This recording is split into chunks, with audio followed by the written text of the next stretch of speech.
사사기 6장입니다.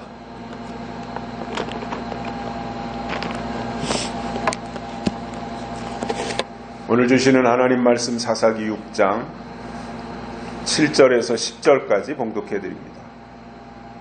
이스라엘 자손이 미디안을 인하여 여호와께 부르짖은 고로 여호와께서 이스라엘 자손에게 한 선지자를 보내사 그들에게 이르되 이스라엘 하나님 여호와의 말씀에 내가 너희를 애굽에서 인도하여 내며 너희를 그 종 되었던 집에서 나오게 하여 애굽 사람의 손과 너희를 학대하는 모든 자의 손에서 너희를 건져내고 그들을 너희 앞에서 쫓아내고 그 땅을 너희에게 주었으며 내가 또 너희에게 이르기를 나는 너희 하나님 여호와니 너희의 거하는 아모리 사람의 땅의 신들을 두려워 말라 하였으나 너희가 내 목소리를 청종치 아니하였느니라 하셨다 하니라. 아멘.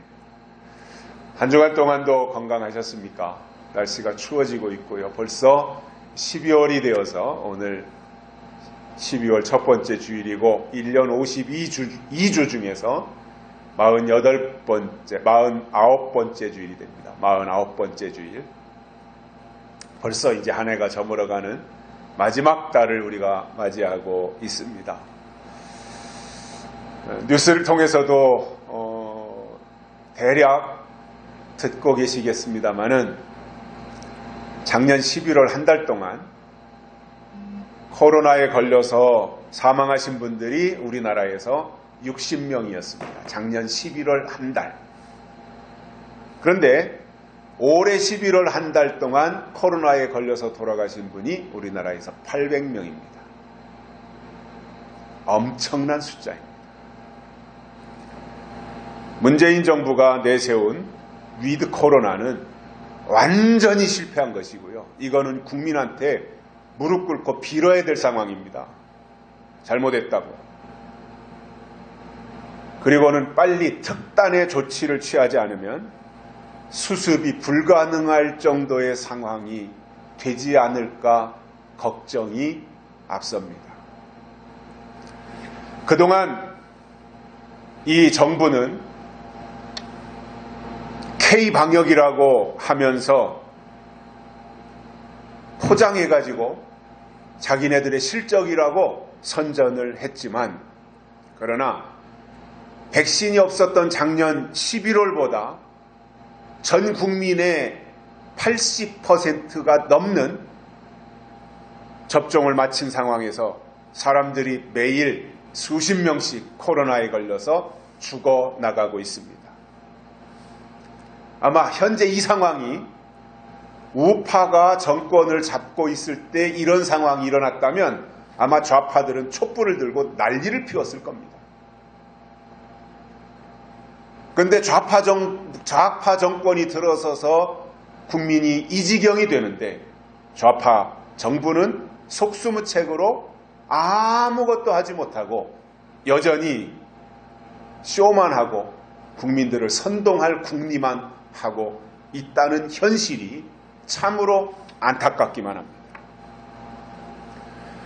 올해 초여름만 하더라도 이제 백신 접종을 막 시작하고 할 때 문재인 씨는 국민들의 80%가 백신을 맞으면 우리 대한민국은 코로나의 청정구역이 될 것이라고 했고 그래서 마스크는 안 써도 되고 사회적 거리두기를 다 해제하고 집회도 자유롭게 할 수 있고 그리고 해외여행도 가능하다고 떠벌렸었습니다. 그러나 현실은 어떻습니까? 이 현실이 답입니다. 얼마나 무능했는가에 대한 답이 오늘 현실 속에서 우리가 답을 얻고 가는 이 상황인데 하루에 5,000명 안팎의 확진자가 매일 나오고 있고 또 걷잡을 수 없는 상황에서 현재 우리나라의 코로나에 걸려서 중환자실에서 사경을 헤매는 위중증 환자도 700명이 넘고 있습니다. 아마 그분들은 다 돌아가실 분들이라고 생각이 들어요. 백신 맞으면 괜찮다고 했잖아요. 그래서 백신을 앞장서서 맞았잖아요. 그런데 백신 맞고 돌아가신 분들의 숫자는 또 얼마나 많아요.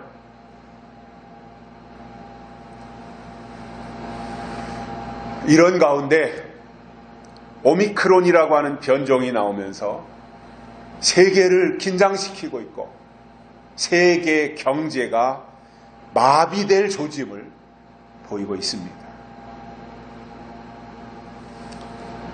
문제는 문재인 씨나 그 주변에 있는 사람들이 이념적으로 북한에 치우쳐 있어요. 친북주의자들이에요. 아니 종북주의자들이에요. 그 사람들은 말만 열면 입만 떼면 북한 얘기밖에 할 줄 몰라요. 그리고 그 사람들은 국민들을 편가르기만 해요. 가장 나쁜 거예요, 이건. 국민을 편가르기 위해서 자기 편만 감싸고 가고 자기를 지지하지 않는 사람들은 외면하고 가는 이러한 식의 모습. 저는 그것은 이재명 씨도 똑같다고 봅니다. 한 수 더 뜨면 더 떴지 문재인 씨보다 결코 뒤지지 않는 사람이라고 저는 보고 있어요. 이번에 전라북도에 가서 선거운동을 했다 그래요, 이재명 씨가.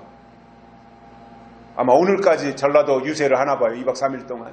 근데 거기 가서 한 1000마디가 뭐예요? 전북은 호남이라는 이유 때문에 광주나 전라남도에 비해서 차별을 많이 받았다. 그리고 혜택은 받지 못했다. 이러면서 또 호남 내에서도 전라남도와 전라북도를 편가르기 시키는 거예요. 아니 대통령 정도 되려고 출마하는 사람들은 어떻게든지 국민을 통합하려고 해야 될 거 아니에요. 나를 지지하지 않는 사람들까지라도 끌어안고 가려고 하는 이 마음을 가져야 되는데 좌파들은 편가르기 선수입니다.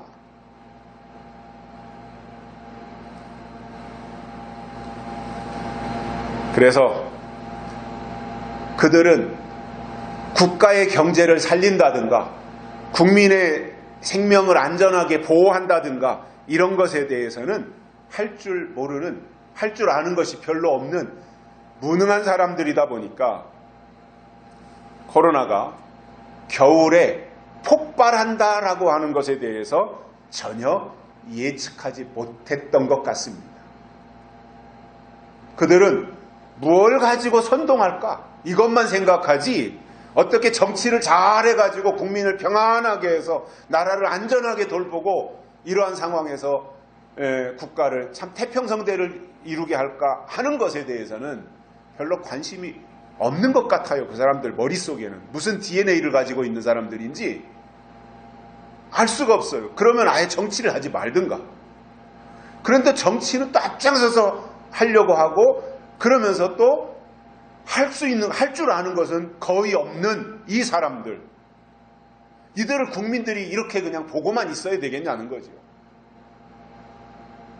이렇게 코로나가 지금 위중한 상황에서 뭔가 조치를 취하고 계획을 세우고 대책을 세우고 그래서 뭔가 중환자가 발생했을 때 중환자들을 어떻게 이송해가지고 그들을 돌볼 것인가. 그래서 산소호흡기가 제일 필요하다 그러잖아요. 폐렴이니까. 그러면은 산소호흡기를 더 많이 수입을 한다든가 아니면 제조를 한다든가 해서 많이 확보해가지고 국민들을 안심시킬 수 있게 해야 되는데 지금 서울과 수도권에는 중환자실이 거의 바닥이 났다 그래요. 그러니까 이제 수도권에서 발생한 중환자실이 갈 데가 없으니까 충청북도로 보내고 지방으로 내려보내는 거예요. 그러면 지방에서 발생한 환자들은 또 어떡하라는 거예요? 그러니까 이렇게 무능하다는 겁니다. 제가 몇 주 전에 코로나 상황을 설명하면서 이번 겨울이 가장 혹독한 겨울이 될 것이다 이렇게 말씀을 드렸는데 그런 조짐이 현재 보면 나타나고 있다고 보고 있고요. 올 겨울이 사실상 걱정이 많이 됩니다. 저도 그렇고 우리 모두 각별히 주의하셔야 되고,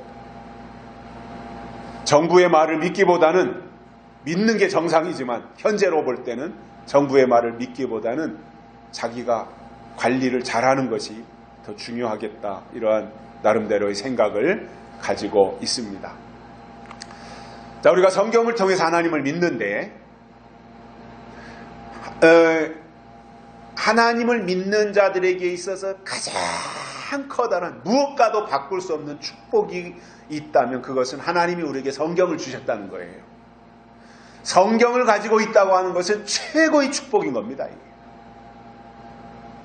그런데 그 성경을 들어가서 보니까 성경의 주인공이 예수 그리스도이시더라 이겁니다.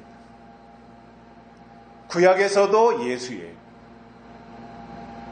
오실 예수를 말했어요. 구약은 예언을 통해서 오실 예수를 말했어요. 신약에 들어가서도 보니까 신약에서도 예수예요. 예수 이야기예요. 들어가서 보니까 오신 예수에 대한 말씀을 신약에서 하고 있는 거예요. 그리고 요한계시록에 가서 보니까 요한계시록도 역시 예수 이야기인데 거기서는 어떤 방향으로 설정하고 가느냐면은 다시 오실 예수에 대해서 말씀하고 있더라는 겁니다. 그래서 구약은 오실 예수, 신약은 오신 예수, 계시록은 다시 오실 예수. 그래서 구약은 예언이고 신약은 그 예언이 성취돼서 예수님이 오셨다. 성취, 신약은 성취이고 계시록은 예수님이 다시 오셔서 이 모든 것을 완성하신다라고 해서 요한계시록은 완성에 대한 말씀입니다. 그래서 성경은 예언과 성취와 완성으로 단계별로 구분이 되는데, 예언의 구약에서도 주인공은 예수, 신약에서도 예수, 요한계시록에서도 예수님이더라는 거예요. 그래서 성경은 예수님에 대한 이야기예요. 그래서 우리가 성경을 가지고 있다면 성경 속에서 우리는 예수님을 만나야 되는데, 사도행전에서 보면 예수님은 가심을 본 그대로 오시리라고 했기 때문에 다른 예수가 절대 나올 수가 없어요. 가심을 본 그대로 오신다 그랬으니 2000년 전에 승천하신 그 예수님이 때가 되면 다시 오신다는 말입니다. 우리가 성경을 통해서 이것을 안다면 그 예수님이 오시기를 대망하는 거예요. 그래서 지금 12월 달이 교회 절기로는 강림 대림절이잖아요. 대림절. 예수님이 오시기를 대망하는 절기다 이겁니다. 이제 좀 있으면 성탄절이 되고 예수님이 오신 날을 우리가 기념하게 되는, 그 예수님을 기다리는 절기를 우리가 지금 보내고 있는데, 그 예수 중심의 신앙을 가졌다면 우리는 준비해야 되고, 그리고 기다리는 것이 지혜이고 믿음이라는 말입니다. 하나님을 설명하는 가장 중요한 단어가 있죠. 하나님은 살아계시다 이겁니다. 그 살아계신 하나님은 우리가 부르짖으면 응답하신다는 거예요. 이건 우리 기독교에 밖에 없는 내용이에요. 응답하시는 하나님, 살아계신 하나님, 응답하시는 하나님. 자, 그러면 오늘 말씀에 보면 이스라엘 백성들이 미디안에게 얼마나 고통을 당했든지 견디다 못해서 선택하고 결정해서 한 일이 뭐냐면 하나님께 부르짖은 겁니다. 하나님, 우리가 이렇게 현실이 어렵습니다. 우리 좀 도와주십시오. 그때에 하나님이 그들에게 주신 결과가 무엇인지 오늘 말씀을 통해서 세 가지를 깨닫고 은혜를 받겠습니다. 첫째로는 한 선지자를 보내셨습니다. 그들이 부르짖을 때 하나님이 한 선지자를 보내신다는 거예요. 그러니까 우리가 부르짖는다 이건 뭐예요? 기도하는 거잖아요. 우리가 하나님 앞에 정말 간절한 마음으로 기도하면 하나님은 응답을 어떻게 하시느냐? 한 선지자를 보내시는 것으로 응답하신다 이거예요. 그러면 선지자를 보내신다는 말 속에 포함되어 있는 것이 뭐냐면 선지자의 입을 통해서 하나님이 말씀하신다라는 겁니다. 하나님이 말씀하시는 이것이 응답이라는 거예요. 그러면 이스라엘이 왜 이토록 다급하게 하나님께 부르짖었을까요?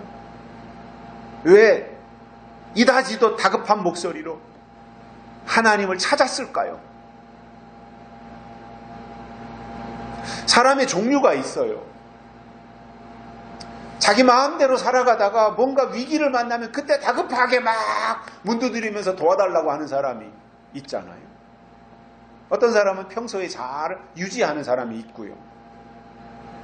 제가 나이를 먹고 깨달은 것이 있습니다. 한 30대까지는, 한 40대 한 초중반까지만 해도 그냥 하나님 잘 믿고 열심히 하고 뭐 이러면은 그것이 그의 신앙의 모습이라고 제가 생각을 했었는데, 나이를 먹고 보니까 그것이 아니구나. 좀 더 이렇게 성화되는 것이고 다듬어지는 것이고 이러한 것이 신앙이지, 그리고 인격적이 되는 것이 신앙이지, 뭔가 열심내고 막 뒹굴고 하는 것이 신앙이 아니구나. 그건 하나의 단편적인 모습에 불과하고 진짜 그 속에 표현되어지는 그 나름대로의 신앙의 성숙도는 뭔가 이렇게 좀 다듬어진 모습들 있잖아요. 이렇게 깎아진 모습들, 이러한 것으로 나타나야 된다라고 하는 것들을 이제 깨닫게 되는데, 저도 이렇게 주변에서도 보면 문제가 생기면 그때 가서 울고 불고 매달리는 사람들이 있어요. 근데 그게 아니라 평소에 꾸준하게 하나님의 뜻대로 사는 것이 훨씬 더 중요하다는 거예요. 다시 말해서 평소에는 내 멋대로 내 맘대로 살다가 뭔가 예기치 못한 어려움에 부닥치면 그때 가서 부르짖을 것이 아니라 매일매일의 생활 속에서, 삶 속에서 하나님과 동행하면서 꾸준하게 유지하고 나가는 것이 중요한데, 그래서 제가 내린 결론은 이런 거예요. 어리석은 이스라엘 백성들처럼 문제가 생기면 그때 가서 다급하게 부르짖는 일을 만들지 말자. 어떤 사람을 보면 새벽기도, 철야기도 이런 것은 빠지지 않고 열심히 참석하는데, 껌뜻하면 혈기 부리고, 껌뜻하면 내 주변에 있는 사람하고 막 싸우고 다투고 혈기가 충만하고, 그러면서 다른 사람을 향해서 손가락질하고 비난하는 일을 서슴지 않는다면 그는 성숙한 신앙이라고 말할 수 없습니다. 이스라엘이 하나님을 향해서 이렇게 다급하게 부르짖은 이유를 1절에서 이렇게 설명합니다. 6장 1절에서 이스라엘 자손이 또 여호와의 목전에 악을 행하였으므로 여호와께서 7년 동안 그들을 미디안의 손에 붙이시니, 이렇게 지금 사사기 6장이 시작되고 있지 않습니까? 그러니 미디안이 이스라엘을 쳐들어왔고, 이스라엘이 애써서 농사를 지어 놓으면 다 약탈해 가는 거예요. 그 6장 앞부분의 내용이 그런 거예요. 다 뺏어가는 거예요. 쳐들어와가지고. 그러한 일이 자그마치 7년 동안이나 반복된 겁니다. 애써서 봄에 파종하고 여름에 가꾸고 가을에 수확해 놓으면 미디안이 쳐들어와서 다 뺏어가고, 그러면 간신히 종자 조금 있던 거 남았던 거 내년 봄 되어서 그거 가지고 또 파종해서 농사 지어 놓으면 가을에 와서 또 뺏어가고, 이러기를 7년 동안이나 반복되다 보니 이스라엘 백성들이 지친 겁니다. 이대로는 안 되겠다. 그래가지고 하나님께 부르짖은 거예요. 하나님 도와주십시오. 평소에 잘했으면 이런 일이 없었을 텐데, 평소에는 1절에 나오는 말씀처럼 여호와의 목전에서 악을 행하는 생활을 했다라는 거죠. 7절을 보시면 미디안 때문에 여호와께 부르짖었고, 그때 하나님이 하신 말씀이 8절에 나오고 있습니다. 그러면 한 선지자를 보내시겠다라고 하는 것인데, 이스라엘의 축복은 하나님이 그들에게 선지자를 세우셨다는 것이고, 선지자가 있다고 하는 말은 뭐냐면은 하나님의 말씀을 증거할 사람들이 있다는 뜻입니다.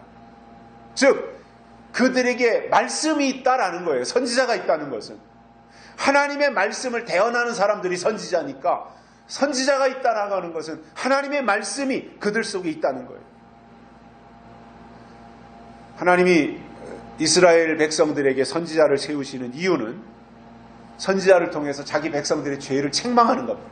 야, 너 그러면 안 돼. 그 길로 가면 안 돼. 너 돌이켜야 돼. 그렇게 계속 가면 큰일 나. 이렇게 책망하면서 결과에 따라 심판에 대해서 경고하면서 하나님께로 돌아오게 하려는 것이 선지자들을 보내신 목적인 겁니다. 구약 성경에 보면 수십 명의 선지자가 나옵니다만은 그 중에 대표적으로 보면 대선지자와 소선지자가 있어요. 그 이외에도 있지만, 그런데 대선지자는 이사야, 에레미야, 에스겔, 다니엘, 이 4명이 대선지자예요. 그리고 소선지자가 12명이에요. 호세아, 요엘, 아모스, 오바댜, 요나미가, 나훔, 하박국, 스바냐, 학개, 스가랴, 말라기. 이것이 12명의 소선지자들이에요. 그래서 대선지자 4명, 소선지자 12명에서 16명의 선지자들이 대표적으로 그 당시에 활동을 했었는데, 대선지자는 전체를 가지고 예언했다 이겁니다. 그리고 하나님의 말씀을 다양한 방향에서 예언을 하다 보니 예언의 분량이 많아요. 예언의 분량이 많기 때문에 대선지자라고 하고, 소선지자는 특별한 부분에 대해서만 예언한 선지자였어요. 그러니까 대선지자는 그 사람이 큰 그릇이라서 대선지자고, 소선지자는 쬐까는 그릇이라서 소선지자가 아니라 예언을 많이 했느냐 적게 했느냐 요거에 따라서 구분했는데, 그러나 그 당시에 활동했던 선지자들이 이사야라 그래서 나는 대선지자야 그렇게 과시하지 않았습니다. 말라기라 그래서 나는 소선지자야, 나는 별 볼 일 없어 이렇게 하지 않았다는 거예요. 대선지자, 소선지자 구분한 것은 후대에 가서 학자들이 그렇게 구분을 지은 것이었고, 그분들이 활동했던 그 당시에는 다 하나님의 말씀을 받은 특별한 선지자들이었다 이겁니다. 많이 예언했던 적게 예언했던, 분량이 많던 적든 한결같이 그들은 하나님의 입으로 쓰임받은 선지자였다는 거예요. 이러한 선지자들의 예언이 하나하나 퍼즐이 다 맞춰져서 계시록에서 그 예언이 이루어집니다. 이사야의 예언, 다니엘의 예언, 요엘의 예언, 말라기의 예언, 이런 것이 부분적으로 다 분산되어 있던 것들을, 이제 흩어졌던 퍼즐을 다 가져다가 하나로 딱 맞춰놓고 보니까, 퍼즐을 맞추고 보니까 그것이 요한계시록에서 완성된 모습으로 나타나더라는 거예요. 그래서 선지서의 예언이 없으면 계시록의 완성도 없습니다. 계시록 22장 6절에 이렇게 말씀합니다. 주 곧 선지자들의 영의 하나님이, 그럽니다. 선지자들의 영의 하나님이. 또 22장 9절에 보면 저가 내게 말하기를 나는 너와 내 형제 선지자들과 또 이 책의 말을 지키는 자들과 함께 된 종이니, 너와 내 형제 선지자들과 함께 된 종이다. 선지자, 계시록에서도 이렇게 강조하고 있습니다. 자, 그러면 계시록 11장에 나오는 두 증인은 모세의 권세, 엘리야의 권세라 그랬어요. 그리고 그들이 나와서 이제 활동하는데, 두 증인이 모세의 권세와 엘리야의 권세를 가지고 나와서 활동할 때 그들의 다른 이름을 붙인다면 선지자다 이겁니다. 그 시대를 깨울, 그 시대를 이끌 선지자라는 거예요. 그러면 구약 성경이 말라기 선지자로 끝나고 바로 예수님이 오셔서 신약으로 이어진 것이 아니라 말라기 선지자로 구약이 끝나고 예수님이 오실 때까지 400년 동안 선지자가 없는 시간이 있었습니다. 자그마치 400년입니다. 그러면 선지자가 없다고 하는 것은 하나님의 말씀이 없는 거예요. 전하는 자가 없는데 어떻게 들어요? 그러면 하나님은 말라기 선지자를 끝으로 선지자를 이제 안 보내신 거예요. 안 세우신 거예요. 그러니까 이스라엘 백성들의 역사는 진행이 되는데 하나님이 함께한 모습은 나타나지 않는 거예요. 이것을 이제 신학적으로 암흑기다 이렇게 설명을 하는데, 이 긴 시간을 선지자가 없이 지내다가 400년이 지난 이후에 말라기 선지자를 끝으로 끝났던 이 역사가 400년이 지난 이후에 세례 요한이 등장을 했어요. 근데 이 세례 요한은 내 뒤에 오실 이가 누구인지에 대해서 예언한 선지자였던 겁니다. 놀라운 사실입니다. 말라기 이후로 400년 동안이나 대가 끊겼는데 400년 후에 세례 요한이 마지막 선지자로 등장을 했다 이거예요. 이게 하나님이 하신 일이지, 이게 신의 역사지 어떻게 자연적으로 된 일이라고 생각할 수 있겠냐는 거예요. 세례 요한에게는 하나님이 그 입에다가 말씀을 담아주셔서 내 뒤에 오실 예수를 증거하는, 예수를 밝히는 등불이라 그랬고요. 세례 요한을 등불이라 그랬잖아요. 요한복음에 보면. 그리고 예수님을 설명하기 위한 소리로 하나님이 쓰신 거예요. 주에 오시는 길을 밝히는 등불이었고 예수님을 증거하는 소리였다 이겁니다. 그래서 이 세례 요한의 모습을 보면, 겉으로 드러났던 성경이 말하는 그 당시에 활동한 세례 요한의 모습을 보면, 세례 요한은 광야에서 살면서 약대 털옷을 입었다 이겁니다. 약대 털옷을 입었고 그가 먹는 것은 메뚜기와 석청을 먹으면서 내 뒤에 오실 예수를 오로지 증거한 거예요. 다른 군더더기 없었어요. 내 뒤에 오실 이 예수가 누구냐 이것만 말했다는 거예요. 그래서 세례 요한은 하나님이 보내서 예수님에 대해서 설명하는 예언자였고 그러면서 선지자였지만 그는 그 당시에 바리새인이나 제사장들과는 다르게 사는 곳이 광야였고 또 입고 있는 옷이 그 당시에 지도자들과 달랐으며 먹는 양식도 달랐던 것입니다.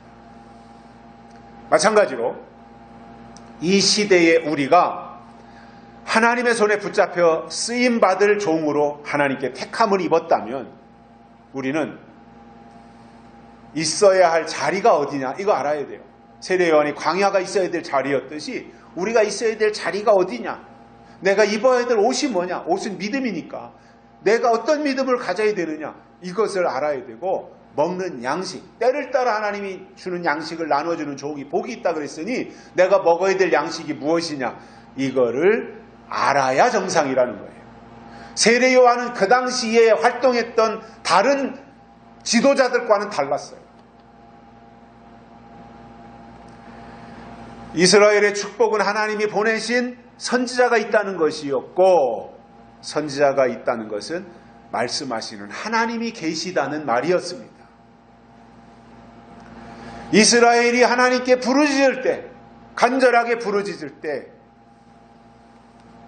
하나님이 들으시고 선지자를 보내시겠다는 겁니다. 그것이 애굽에 있을 때는 모세를 보내신 것이었고, 아마 사사기 6장에서 이 부분에서는 이제 이어서 나오는 내용이 기드온에 대한 내용으로 나오니까 기드온이었을 것으로 우리가 충분히 생각할 수 있는 겁니다. 그래서 최고의 응답은 선지자를 보내시는 거예요. 즉 말씀을 보내시는 거예요. 왜냐하면 말씀이 하나님인 겁니다. 어리석은 사람은 다급하면 기도하면서 하나님 돈을 주세요. 돈. 다른 거 다 필요 없고 돈을 주세요. 이렇게 생각하는데 그거는 정말 유치하기 짝이 없는 어린아이의 방식이고, 성숙한 자는 하나님 앞에 간구할 때 하나님이 선지자를 보내신다고 하는, 그러니 우리가 선지자를 구하고 하나님이 선지자 입을 통해서 주시는 말씀을 응답으로 받기를 원하는 것이 바른 신앙의 자세라는 것입니다. 두 번째로는 애굽 사람의 손에서 건져내셨습니다. 모세를 선지자로 보내셨을 뿐만 아니라 애굽 사람의 손에서 건져내셨다 이겁니다. 자, 그러면 애굽이라고 하는 것은 히브리 민족을 종살이 시킨 사람들이에요. 바로 왕을 비롯해가지고. 물론 히브리 민족이 처음부터 애굽에서 종살이 했던 건 아니에요. 출발은 그렇지 않았어요. 애굽 땅에 기근이 들고 가나안 땅에 다 기근이 들었을 때 요셉이 꿈 해몽을 하고 애굽의 총리가 됩니다. 그리고는 7년 풍년 동안 창고를 많이 짓고 7년 흉년이 올 때를 대비해가지고 양식을 다 저장했고 7년 흉년이 찾아왔을 때 요셉은 창고를 열어서 그동안 저장해놨던 곡식을 풀었던 겁니다. 그때 요셉의 형들도 배가 고프니까 흉년이 똑같이 다 들었을 테니까 양식을 구하러 애굽으로 갔다가 요셉을 만나게 됩니다. 죽은 줄 알았던 요셉. 형들이 그 동생 요셉을 만나기가 굉장히 멋졌고 껄끄러웠을 거예요. 왜냐하면 자기들이 요셉에게 어떻게 했는지를 아니까. 그런데 요셉이 그런 거에 대해서는 일절 내색을 안 하고 그저 똑같이 형으로 그 다음에 부모로 이렇게 다 하니까 부담을 덜고 이제 함께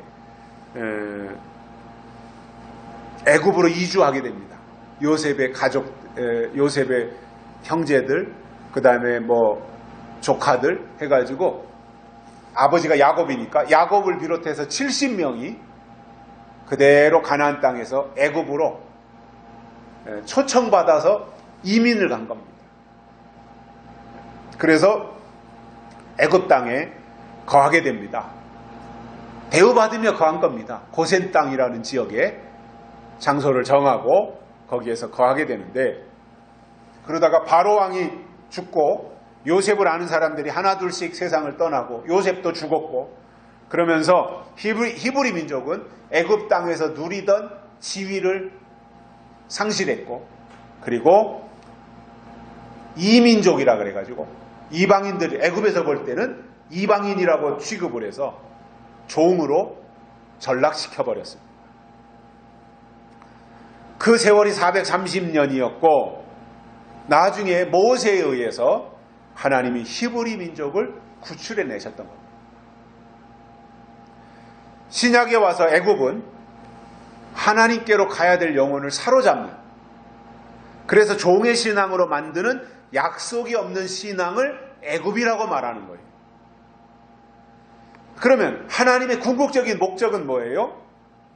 믿는 사람들이 하나님의 아들이 되어서 하나님의 나라를 상속받기를 원하시는데, 애굽 신앙이 되면 아들이 될 수 없고 종으로 전락되고 마는 것입니다. 아브라함을 보면 75세에 아들을 낳으리라는 약속을 받았어요. 그런데 올해 11월 달에 약속을 받고 한 2, 3개월 지나고 나서 자기 아내 사라의 배가 뽕 하고 이렇게 나와서 점점 배가 나오기 시작하면 그거 못 기다릴 사람이 아무도 없어요. 약속 받자마자 잉태해가지고 배가 나오기 시작해서, 그러니까 바로 되면 뭐 10달 그거 누가 못 기다리겠어요. 그런데 1년이 지나고 2년이 지나고 3년이 지나도 아무런 반응이 없는 거예요. 아니 사라 안에 배가 나와야 되는데 임신을 했으면 배가 나와야 임신한 증거가 되잖아요. 그때 무슨 뭐 검사하는 방법이 있겠어요? 병원에 가서 아무것도 없잖아요. 배가 나와야 임신한 것이 이제 확인이 되는데 전혀 그런 것들에 대해서는 알 수가 없고 그러한 일이 일어나지 않으니까 어느 날 아브라함이 하나님께 물어봅니다. 아마 아브라함 집에 이제 많은 종들이 있었는데 그 많은 여러 종들 가운데 제일 똘똘하고 일도 잘하고 영리했던 종이 엘리에셀이라는 종이 있었어요. 아브라함 밑에. 그러니까 늘 마음에 들었던 거예요. 일 처리를 워낙 잘하니까. 그러니까 아브라함이 속으로는 아이고 시간이 지나도 아들이 안 생기는 거 보니까 이거는 그냥 뭐 실제로 태어나는 아들은 아닌가 보다. 그렇다면 내가 저 엘리에셀이라는 저 녀석을 내 아들로 양자로 삼아야 되겠다. 혼자 그렇게 아브라함이 생각을 하고는 하나님께 물어봤습니다. 하나님, 아들 낳긴 다 틀린 것 같은데 저 똘똘한 저 녀석 엘리에셀 내 마음에 꼭 드는데 입에 혀같이 너무 잘하니까 참 마음에 드는데 내가 저 녀석을 아들로 삼겠습니다 했더니 하나님이 노 하시는 거예요. 아니라는 거예요. 그렇습니까? 알겠습니다. 그러고 이제 기다리기를 또 뭐 10여 년 이렇게 지나고 났는데 또 뭔가 한계가 있을 거 아니에요. 이 기다림에 대해서. 그러다가 어느 날 자기 본부인 사라가 와서 나는 아무래도 안 될 것 같으니까 내 종 하갈이죠. 하갈. 사라의 종 하갈. 저 녀석은 아직도 젊고 하니까 애를 낳을 수 있으니 당신의 씨니까 똑같은 거 아니냐. 그러니까 저 몸종 하갈을 통해서 아들을 얻자 이렇게 제안을 했던 거예요. 사라가 남편 아브라함에게 그러한 제안을 했던 거예요. 그래서 이스마엘이라고 하는 아들을 낳았는데 하나님은 그도 아니라는 거예요. 이스마엘도 아니다. 그리고 아브라함이 100세가 되던 해에 조광지처인 사라를 통해서 이삭이 태어났던 겁니다. 그러면 그 당시에 이스라엘의 법적으로 볼 때 이스마엘도 아브라함의 아들이었고 이삭도 아브라함의 아들이에요. 아무 문제가 없어요. 왜냐하면 씨 자체가 아브라함의 씨였으니까요. 그런데 약속은 누구에게 있었냐면은 이삭을 낳은 사람에게 하나님의 약속이 있었던 거예요. 사라에게 약속이 있었던 거예요. 그래서 이삭이 상속자가 되는데 그 이삭이 누구냐 하면 하나님의 약속에 의해서 태어난 아들이 이삭이었던 겁니다. 그리고 그 이삭이라야 하나님의 상속자가 된다는 거예요. 그러니까 이삭이냐 이스마엘이냐 이것보다 더 중요한 게 뭐냐면 누가 낳았느냐예요. 약속이 있는 사람을 통해서 낳았느냐 약속이 없는 사람을 통해서 인간적인 수단 방법에 의해서 낳았느냐 이게 더 중요한 겁니다. 성경에서 여자를 교회로 설명하고 있는데 하갈과 사라가 모두 다 아들을 낳았고 둘 다 아브라함의 씨를 생산해 냈지만 그리고 하갈도 사라도 아브라함의 부인인 것은 맞았지만 참 아들은 약속이 있는 사라가 낳은 이삭이었던 것입니다. 약속이 있느냐 없느냐 이게 더 중요하다 그 말이에요. 그렇다면 오늘도 우리가 중요하게 생각하고 가야 될 것이 이 부분입니다. 건물이 교회네. 아이고 규모가 크니까 좋은 교회네. 물론 어느 정도 맞는 말이라고 봐요. 그런 것들이. 그러나 시간이 흐를수록 점점점 우리가 더 중요하게 봐야 될 것이 뭐냐면 하나님의 약속이 있는 교회가 하나님의 교회이고 그 교회라야 새하늘과 새 땅을 물려받을 영적 상속자가 된다 그 말입니다.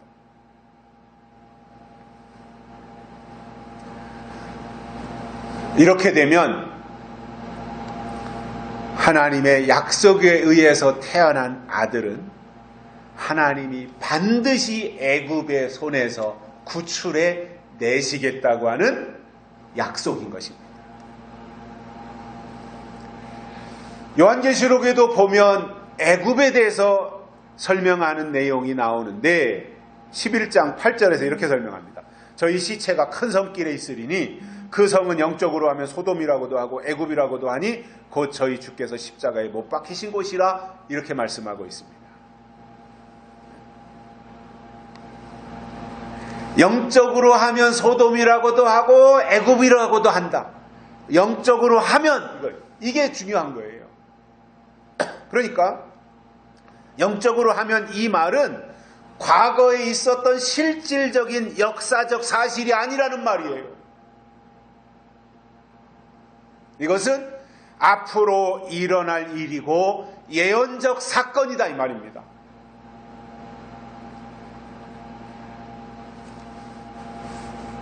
소돔성은 소돔이라고도 하고 애굽이라고도 한다 그랬는데 소돔성은 아브라함의 조카 롯이 살던 곳입니다. 그리고 나중에 유황불못으로 심판당한 곳인데 이유가 뭐냐면 너무나 음란한 도시였다 이겁니다. 인간적으로 돌아가는 도시였다라는 겁니다. 이것을 영적으로 하면 소돔이라고도 하고 그 소돔은 유황불에 심판당했는데 여기서 소돔은 음녀인 거짓 선지자가 나오는 변질되고 타락한 교회를 의미하는 거예요. 애굽은 히브리 민족을 430년 동안이나 붙잡아 놓고 종살이를 시키면서 하나님을 대적하다가 모세의 등장, 한 선지자 모세의 등장으로 항복한 거죠. 바로가 모세 앞에 항복했잖아요. 여기서 영적으로 하면 애굽이라고 한 것은 하나님을 대적하면서 하나님께로 가야 될 사람들을 사로잡아 종으로 만드는 함량 미달의 땅에 속한 교회를 말하는 거예요. 영혼을 성장시키고 영혼을 성숙시켜서 그 영을 하나님이 받으시고 그 영을 하나님이 기뻐하시도록 만들어야 되는데 다 교회 울타리 속에 가둬놓고 종으로 만들고 노예로 만들어서 꼼짝달싹 못하게 만들어 놓는 종의 신앙, 이것이 영적으로 하면 애굽이다라는 의미가 된다는 말입니다. 그런데 그 애굽이 어디였느냐 하면은 예수님이 십자가에 못 박히신 곳이라 이렇게 말씀하고 있으니 예수님을 십자가에 못 박아 죽인 갈보리산이 애굽이라는 말이고, 애굽은 하나님께로 가지 못하도록, 하나님의 아들이 되지 못하도록 사로잡아 놓는 육의 신앙을 말합니다. 세 번째로는 그 땅을 이스라엘에게 주셨습니다. 부르짖었더니 그 땅을 주셨다 이겁니다. 그러면 구약시대에 이스라엘 민족에게 있어서 땅은 하나님의 것입니다. 땅은 사람이 소유할 수 없는 거예요. 왜냐? 땅의 주인은 하나님이시기 때문에 그래요. 그런데 그 땅을 이스라엘에게 주신다고 하는 것은 하나님의 것을 주시는 것이기 때문에 매우 의미 있는 일로 그 당시의 사람들은 받아들였을 거예요. 왜냐? 땅의 주인이 하나님이신데 땅의 주인이신 하나님이 그 땅을 이스라엘 백성들 히브리 민족에게 주셨다 이거예요. 이게 얼마나 큰 사건이에요. 얼마나 놀라운 일이에요. 예수님도 마태복음 5장에서 팔복을 말씀하시면서 온유한 자가 땅을 기업으로 얻을 것이다 이렇게 말씀하셨어요. 그러면 땅의 주인은 하나님이신데 그분이 땅을 온유한 자들에게 분양해서 등기를 이전해 주시겠다 이 말이에요. 하나님의 이름으로 돼 있던 땅을 이제 온유한 자에게 등기 이전해서 주시겠다 이 말이에요.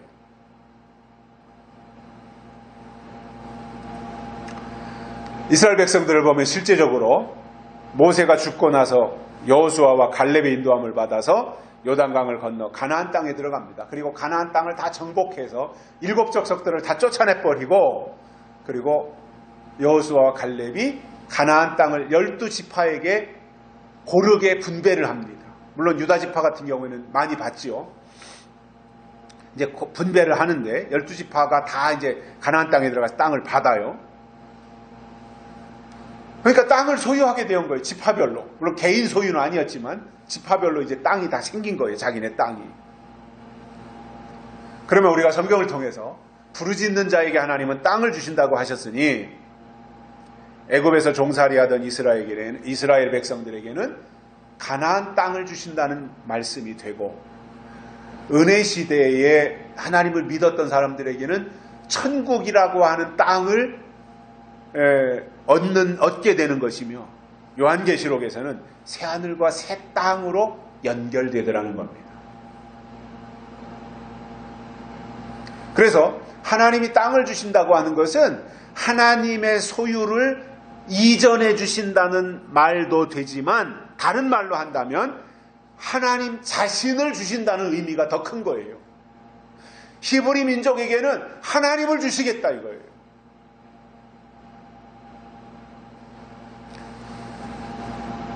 이스라엘 나라를 지금 지도를 펴놓고 보면 이스라엘의 앞에는 바다예요. 지중해 바다가 앞에 딱 가로막고 있어요.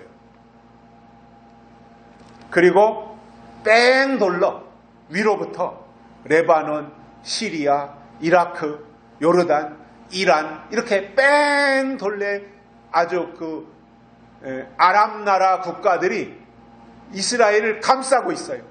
꼼짝달싹 못하는 거예요. 뺑둘리 다 가로막히고 앞에 바다가 있는데 이스라엘이 꼼짝달싹 할 수 없는 상황으로 포위되어 있습니다. 뺑돌리 완전히 다 포위되어 있어요.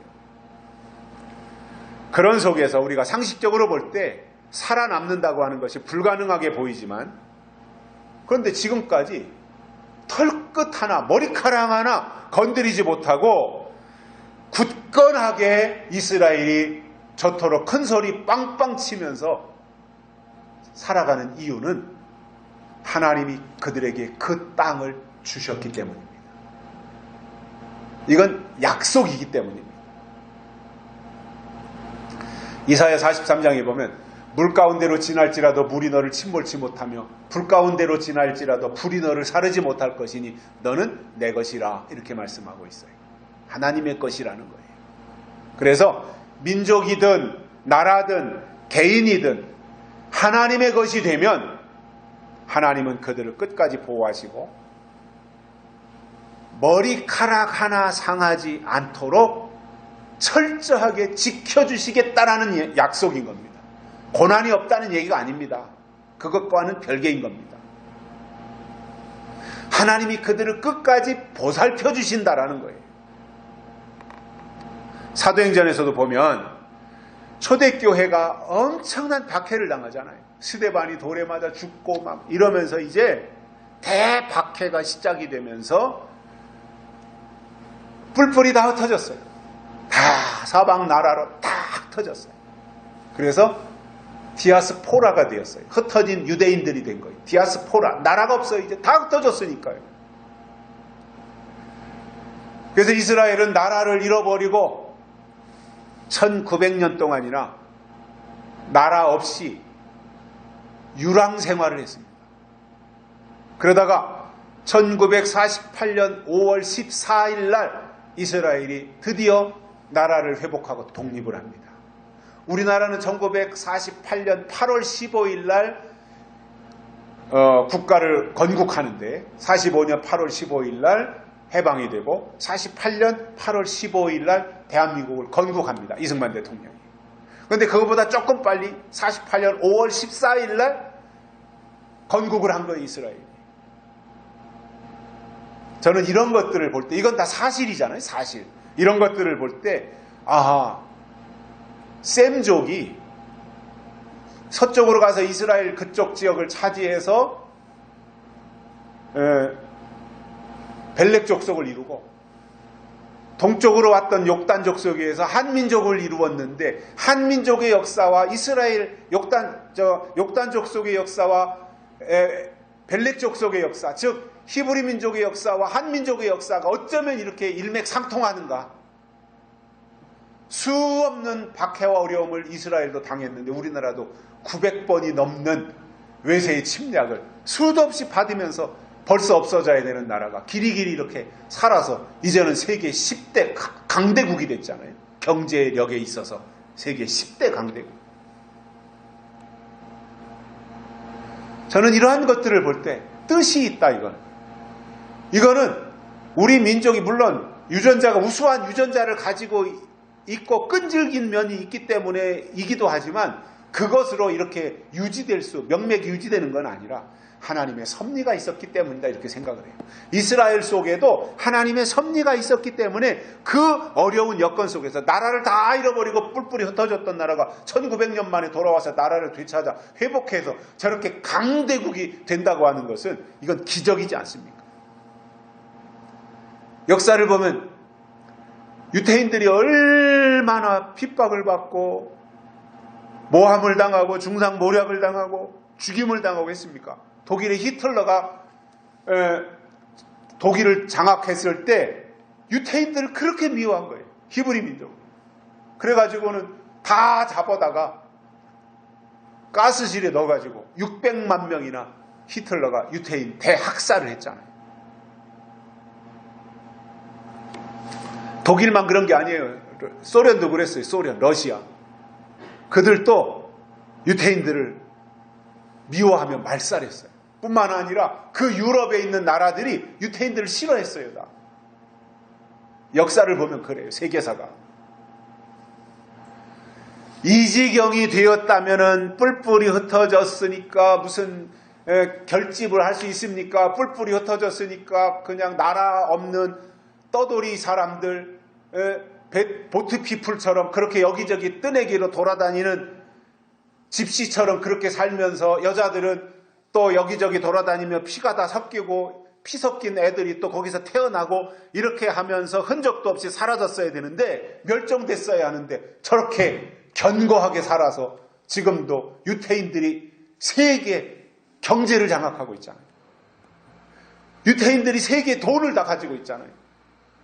그리고 미국의 정치를 장악하고 있는 게 유태인들이잖아요. 금융을 장악하고 있는 게 유태인들이잖아요. 군사력을 장악하고 있는 게 유태인들이잖아요.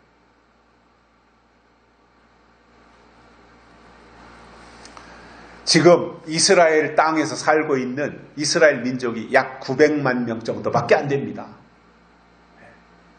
우리나라의 강원도 땅만한 그 속에서 이스라엘이 900만 명 정도가 거기서 살고 있는데 그 주변에 있는 시리아니 무슨 이란이 옛날에 이제 페르시아니까 그러한 나라들이 적어도 그 주변에 있는 아랍 나라들 숫자 합치면 아마 수억 명은 될 겁니다. 수억 명. 그들이 호시탐탐 이스라엘을 낼름 삼켜버리려고 노리고 있지만 끄떡하지 아니하고 저렇게 견고하게 살아가고 있습니다. 대단하다고 봅니다. 왜냐하면 구약에서 이스라엘은 온 지구의 중심이에요. 이스라엘은 지구의 중심이에요. 왜냐하면 그 이스라엘에 하나님이 지은 솔로몬의 성전이 있기 때문이에요. 성전이 있기 때문에. 그러면 성전이 왜 중요했냐면 성전 안에 하나님의 법궤가 있었기 때문이에요. 그래서 세계의 중심은 지구의 중심은 이스라엘이었고 이스라엘의 중심은 성전이었는데 성전이 중심이 될 수밖에 없었던 이유가 뭐냐면 딱 하나. 하나님의 법궤가 그 속에 있었기 때문에. 가장 중요한 것이 뭐라는 거예요? 법궤. 즉 하나님의 약속의 말씀이 그만큼 중요하다는 거예요. 그래서 그것 때문에 하나님이 이스라엘을 지키고 계시다 그 말입니다. 9절에 보면 이스라엘을 향한 하나님의 마음이 담겨 있어요. 하나님의 마음이 이스라엘을 향한 얼마나 애끓는 마음인가 이게 나와요. 그리고 또 하나님이 그렇기 때문에 그들을 향해서 어떻게 행동하셨는가 이런 것이 다 담겨져 있는데 문제는 그들이 하나님의 목소리를 청종하지 않았다는 겁니다. 얼마나 안타까워요. 하나님은 이토록 애절하게 그들을 돌보시는데 그들은 하나님의 목소리를 청정하지 않았다.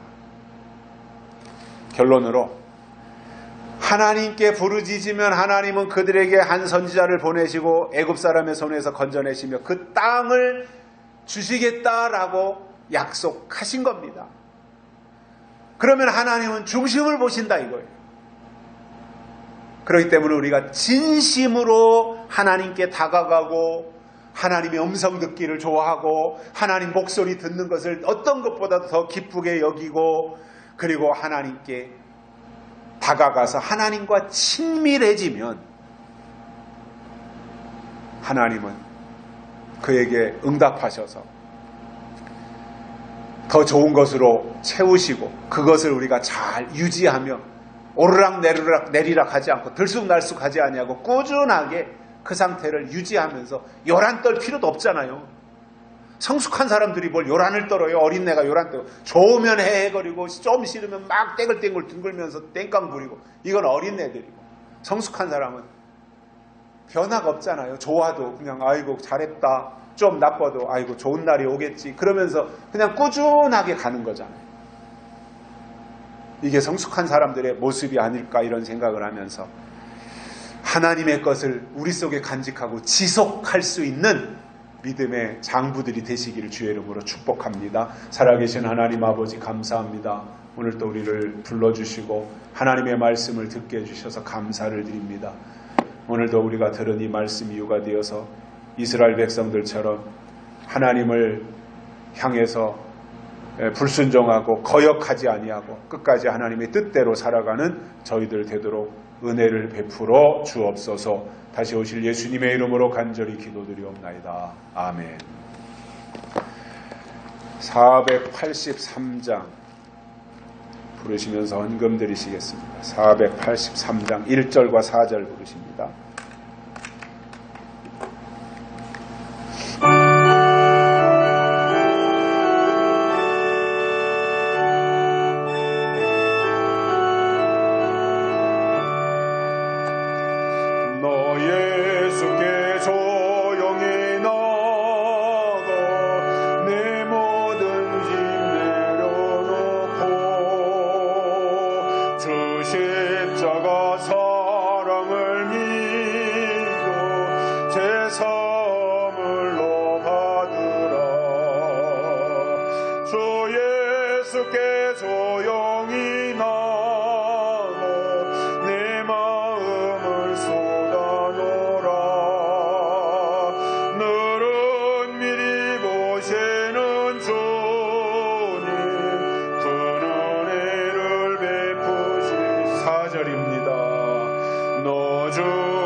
광고 먼저 드리겠습니다.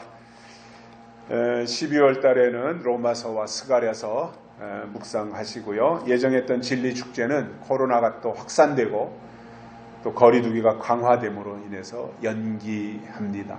그래야 되겠다는 건의들이 또 저에게 전화가 와가지고요. 연기를 하겠습니다. 빨리 코로나가 끝나야 이런 것도 좀 자유롭게 하는데 그러지 못하다 보니 안타까운 마음이 참 큽니다.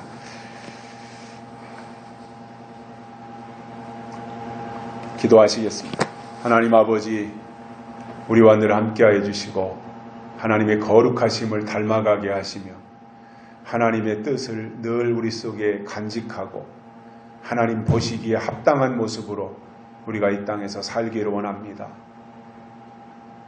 우리의 모자란 부분들을 하나님이 긍휼히 여기사 채워주시고 모난 부분이 있다면 다듬어 주시며 튀어나온 부분이 있다면 깎아내시고 하나님 보실 때 합당하게 새로 지으심을 받는 저희들 되도록 인도해 주시옵소서.